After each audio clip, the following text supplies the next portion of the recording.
নিজেদের স্বার্থ রক্ষা না করে ভারতের ঋণে ট্রানজিটের জন্য অবকাঠামোর উন্নয়ন বাংলাদেশের জন্য গলার ফাঁস হতে পারে বলে মন্তব্য করেছেন বিশেষজ্ঞরা। তারা বলছেন, ভারতের সাথে যোগাযোগ বাড়ানোর ক্ষেত্রে শুধু ভারত বা সে দেশের ব্যবসায়ীদের নয়, দেখা উচিত বাংলাদেশের স্বার্থ।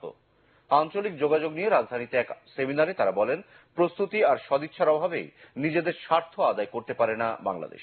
মোর্শেদ আলমের রিপোর্ট। শিলিগুড়ি শিলং হয়ে আগরতলার দূরত্ব প্রায় ১৬০০ কিলোমিটার। ট্রান্সশিপমেন্ট সুবিধায় কলকাতা থেকে বাংলাদেশের আশুগঞ্জ, আখাউড়া হয়ে আগরতলা যেতে পারে ভারতীয় পণ্য।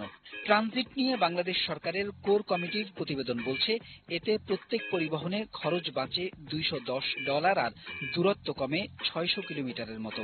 সব মিলিয়ে বছরে ভারতের সাশ্রয় হয় ১০,০০০ কোটি রুপি। এসব বিবেচনায় নিয়ে কোর কমিটি ট্রাক প্রতি ১০০ কিলোমিটারে ৩১৮ টাকা আর বাস প্রতি ২১৬ টাকা ফির সুপারিশ করলেও ধরা হয়েছে মাত্র ৫২ টাকা, আর টন প্রতি ট্যারিফ ১,০৫৮ টাকা সুপারিশের বিপরীতে বাংলাদেশ নিচ্ছে মাত্র ১৯২ টাকা। কানেক্টিভিটির জিনিসগুলো তো হোমওয়ার্ক করবেন, এত তাড়াহুড়া করার কি দরকার? সিরিয়াসনেস নাই, but look at the Indian bureaucrats, Indian ministers, তাদের যে সদিচ্ছা, যে সিরিয়াসনেস, যে কমিটমেন্ট, এই জিনিসটা। বিশেষজ্ঞরা বলছেন, ট্রানজিট সুবিধার জন্য আগামী ১০ বছরে শুধু অবকাঠামো খাতে বাংলাদেশকে বিনিয়োগ করতে হবে ৪৮,০০০ কোটি টাকা। বছরে দরকার হবে ৩৫ থেকে ৪০ কোটি ডলার।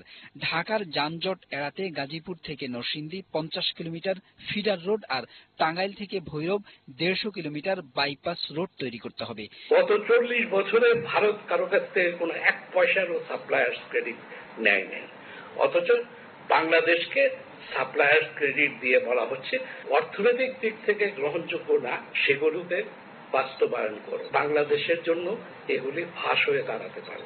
তাই ট্রান্সশিপমেন্টের ক্ষেত্রে বন্দর ও যানবাহনের ফি পুনর্বিবেচনার সুপারিশ করে বিশেষজ্ঞরা বলছেন, পণ্য পরিবহনের ক্ষেত্রেও বাংলাদেশের জাহাজ ও পরিবহনকে অগ্রাধিকার দেওয়া উচিত। মোর্শেদ আলম, এটিএন বাংলা, ঢাকা। রানা প্লাজা দুর্ঘটনায় ক্ষতিগ্রস্ত শ্রমিকদের ৪৩% এখনো বেকার।